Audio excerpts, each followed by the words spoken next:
Hey, first graders. Here is our extra read aloud. It is called A Porcupine Named Fluffy. It's another book by Helen Lester and it's illustrated by Lynn Munsinger.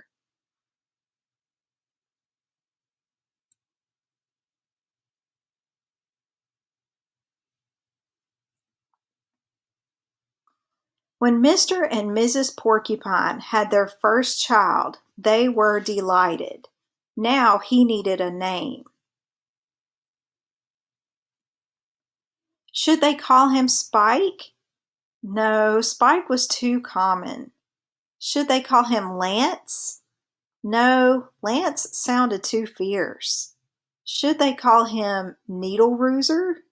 No, Needle Rooser was too long. Prickles, Pokey, Quillian? And together they had an idea. Let's call him Fluffy. It's such a pretty name, Fluffy. But soon there came a time when Fluffy began to doubt that he was Fluffy. He first became suspicious when he backed into a door and stuck fast.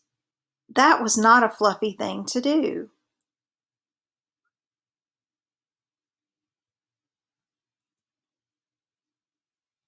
He was even more convinced when he accidentally slept on his back and poked holes in the mattress, a very unfluffy thing to do. When he tried to carry an umbrella, he knew the truth without a doubt. Fluffy definitely wasn't. So he decided to become fluffier. Clouds are fluffy, he thought. I'll be a cloud. But he couldn't stay up. I know, pillows are fluffy, he said. I'll be a pillow. But when his mother sat on him, she was not pleased. He tried soaking in a bubble bath for 45 minutes, but he did not become fluffy. He became soggy.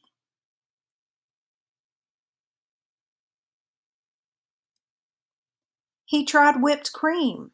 He put a little on each quill. It was not easy, and it took more than half a day. But this did not make Fluffy fluffy. They should have named me Gooey, he sighed.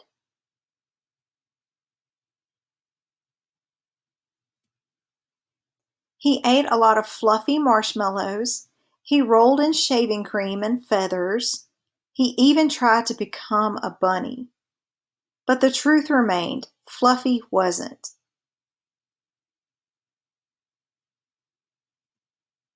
One afternoon, Fluffy set out for a walk, trying to think of ways to become fluffy.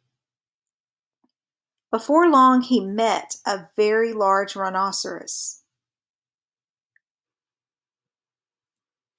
"Grrr," said the rhinoceros, "I'm going to give you a rough time." Fluffy didn't know what a rough time was, but he didn't like the sound of it at all. "What is your name, small prickly thing?" asked the rhinoceros unkindly. "Fluffy," said Fluffy.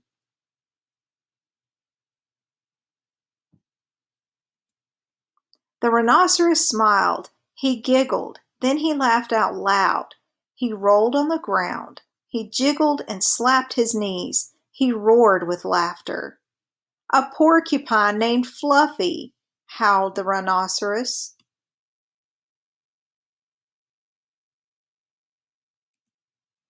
Fluffy was embarrassed, but he tried to be polite. "And what is your name?" he inquired. "I can't say it," giggled the rhinoceros. "Hubert," suggested Fluffy. "Ha, ha, ha.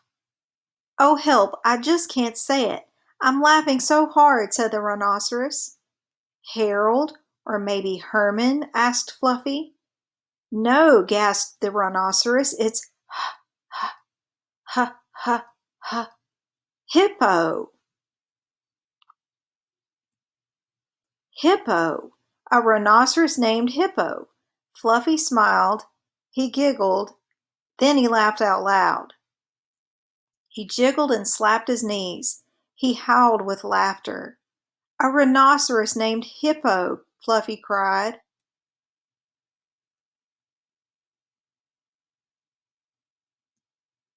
A porcupine named Fluffy, a rhinoceros named Hippo. It was almost more than they could bear. Hippo and Fluffy rolled on the ground, giggling and laughing until tears came to their eyes. At last they lay exhausted on the ground. From that time on, they were the best of friends.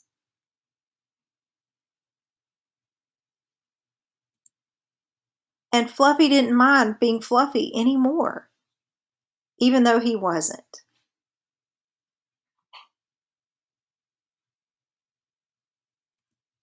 The end.